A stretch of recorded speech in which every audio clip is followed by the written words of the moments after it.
Where's the fun in waiting? Play Sit and Go tournaments 24/7 only on Ace 2-3. This game involves an element of financial risk and may be addictive. Please play responsibly and at your own risk.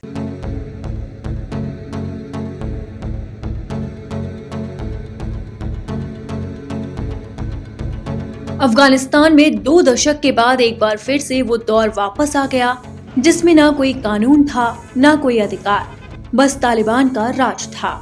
20 साल बाद एक बार फिर तालिबान सत्ता पर काबिज है। उसने अपनी नई सरकार का ऐलान कर दिया।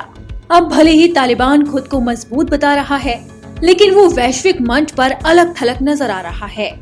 अफगानिस्तान में नई सरकार के गठन के बाद अमेरिका, जर्मनी, जापान और चीन समेत किसी भी देश ने अफगानिस्तान में तालिबानी सरकार बनने पर गर्मजोशी नहीं दिखाई।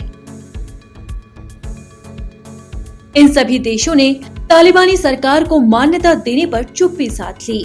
यहाँ तक कि अमेरिका, ब्रिटेन और जर्मनी जैसे कई प्रमुख देशों ने कैबिनेट में अन्य वर्गों समूहों को प्रतिनिधित्व नहीं मिलने पर निराशा जताई। अमेरिकी विदेश मंत्रालय ने कहा है कि वो नई सरकार में शामिल नामों का मूल्यांकन कर रहा है। कई लोगों का ट्रैक रिकॉर्ड चिंताजनक है। हालांकि अमेरिका ने ये भी कहा है कि यह अंतरिम सरकार है, लेकिन तालिबान का मूल्यांकन उसके कामों से होगा। वो जो कहता आ रहा है उन शब्दों से नहीं। अफगानी सभी के साथ से बनी सरकार की अपेक्षा रखते हैं। हमारी यही उम्मीद है कि सरकार का गठन फिर से होगा। इतना ही नहीं, सुपर पावर ने चेतावनी दी है कि अफगान की सरजमी का उपयोग किसी देश के खिलाफ नहीं होने देंगे। जहां अमेरिका ने तालिबान को आंख दिखाई है, तो वहीं चीन ने भी उसे समर्थन नहीं दिया। चीन ने कहा है कि तालिबान खुली और सभी को साथ लेने वाली सरकार बनाए। इसी के साथ ही उसके विदेश मंत्रालय के प्रवक्ता ने कहा है कि चीन नई सरकार को अफगानिस्तान के पुनर्निर्माण के लिए जरूरी कदम की तरह देखता है।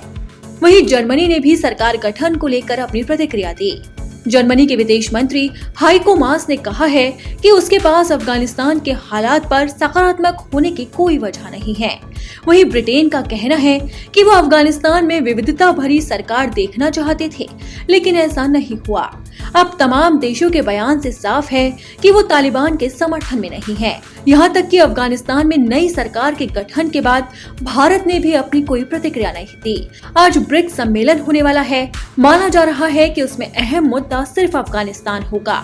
अब देखना होगा कि सम्मेलन में भारत अफगानिस्तान पर अपनी क्या प्रतिक्रिया देता है।